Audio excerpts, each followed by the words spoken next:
you're already a budding name in Bollywood with fantastic roles in Ballad of Rustam and Brij Mohan Amar Rahe. What drew you to the role of Santosh and starring in a Pakistani feature?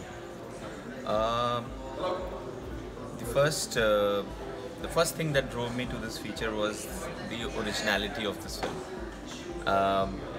The story of Pinky Memsaab is such that you wouldn't have ever heard of before, or you would not be able to compare this film or this story with any other films in the past.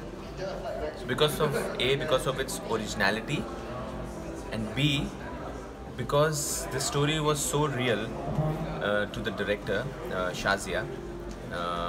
It is highly inspired by life around her, which makes it so real and so original. So if there is a combo of such sort, one would definitely not miss it. What was it like working on a Pakistani feature?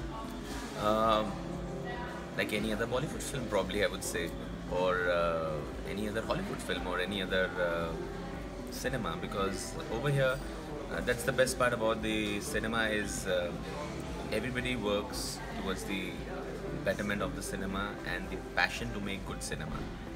If you're making good cinema, then you're from any country or from any world. Till the time you are humans and you have same blood in your veins, until then it's anything is the same. So that was it for me. It was a very lovely experience, and a fresh team with a lot of passion. Actually, the kind of passion that was there on the sets, that inspired me to perform better and improve, get better of myself every time I was performing.